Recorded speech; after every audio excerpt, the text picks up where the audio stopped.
جو ہیں as a structure اس کی جو تھکنیسز ہیں یا اس کی بیرنگ کیپیسٹی جو ہم نارملی یوز کرتے ہیں ورڈ کہ under the load of trucks یا ٹرانسپورٹس یا جو ٹریفک ہے اس کے اگینسٹ اس کی پرفارمنس کیسی ہے. جو اسٹوڈنٹس یہاں پہ گریجویٹ ہوتے ہیں ان کے لیے جو بیسٹ اپرچونیٹیز ہیں that is the first one is the education institutions, اور سیکنڈلی اس کے بعد گورنمنٹ کے ہیں ڈپارٹمنٹس ہیں جس طرح نیشنل ہائی وے اتھارٹی ہے یا سٹی ڈیولپمنٹ اتھارٹیز ہیں, city and regional development authorities ہیں, وہاں پر ان کو اپلائی کرنا چاہیے and they have the good opportunities.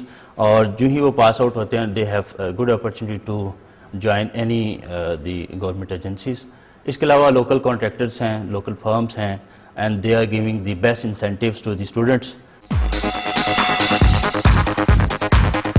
Environment basically آپ کہہ سکتے ہیں کہ it's a part of civil engineering.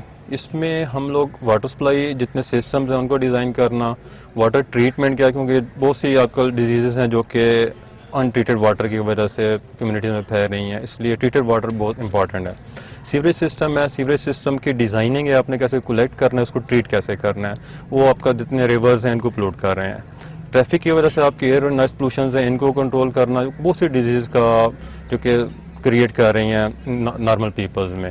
اس کے علاوہ آپ کے جتنے ایٹماسفیرک ہیں اس کے رولز آ جاتے ہیں, آپ کے ایئر پولوشن سے ریلیٹڈ ہیں, اور بہت سی ریلیٹڈ ایسی چیزیں ہیں جو کہ ہیومنس کو اور انجینئرنگ کو افیکٹ کریں, سیول انجینئرس کو, اس میں ہم اسٹڈی کراتے ہیں. ایک ایمرجنگ فیلڈ ہے, اس میں بہت سے گورنمنٹ سیکٹرز ہیں ہمارے یہاں. انوائرمنٹل پروٹیکشن ایجنسیز ہے, انوائرمنٹل پروٹیکشن ڈپارٹمنٹس ہیں, واسا ہے, انوائرمنٹل انجینئرنگ ڈپارٹمنٹس ہیں, پبلک انجینئرنگ ڈپارٹمنٹس بہت سے, اور این جی اوز میں اس کا بہت امپورٹنٹ رول ہے کہ ہمارے یہاں جتنی باہر سے ملٹی نیشنل کمپنیز کچھ آئی ہیں یا این جی اوز وغیرہ ہیں, وہ جو کہ ہیومن ڈیولپمنٹ اور انوائرمنٹل پروٹیکشن کے لیے جو کام کر رہی ہیں, اس میں سے ایک انوائرمنٹلسٹ اور سول انجینئرس کی بہت زیادہ ریکوائرڈ ہے. Civil is basically it's just related to construction. So جہاں کے بھی آپ کی کنسٹرکشن ہوتی ہے تو سب سے پہلے اس میں کیا ہوتا ہے کہ جو سوائل ہے, سوائل کی جو فزیکل پراپرٹیز ہیں ان کو آپ کو first of all وہ جج کرنا پڑتا ہے. سو جو جیو ٹیکنیکل ہے it's basically concern with the soil, اور اس کے اندر جو فردر اس کے پارٹس ہیں that is soil mechanics, geology and foundation. ہمارے یہاں اس کا جو ٹرینڈ ہے وہ تھوڑا ڈیولپ ہونا اسٹارٹ ہوا ہے.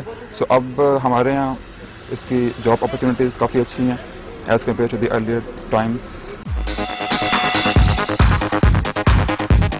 واٹر ریسورس انجینئرنگ میں ہم ایریگیشن کو ڈیل کرتے ہیں, پلس واٹر ریسورس انجینئرنگ میں ہم تمام ہائیڈرولوجک فیکٹرز کو ڈیل کرتے ہیں.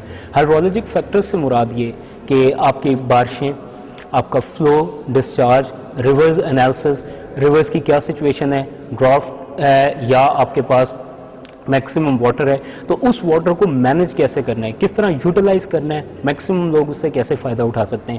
پھر آپ دیکھیں تو کراپ سیزن میں دیکھیں کیسے کراپنگ کرنی ہے, آپ نے پانی کہاں دینا ہے, کتنے عرصے تک کے لیے دینا ہے. سو لائک دیٹ ونٹر میں پانی کم ہوتا ہے, سنو فالز ہوتے ہیں, پانی کا ڈسچارج کم آ رہا ہوتا ہے, لیکن سمر میں زیادہ ہوتا ہے. سو آپ ساری یہ چیزیں دیکھتے ہیں, ان کو مینیج کیسے کرنا ہے, لوگوں کو زیادہ سے زیادہ فیسیلیٹیٹ کیسے کرنا ہے.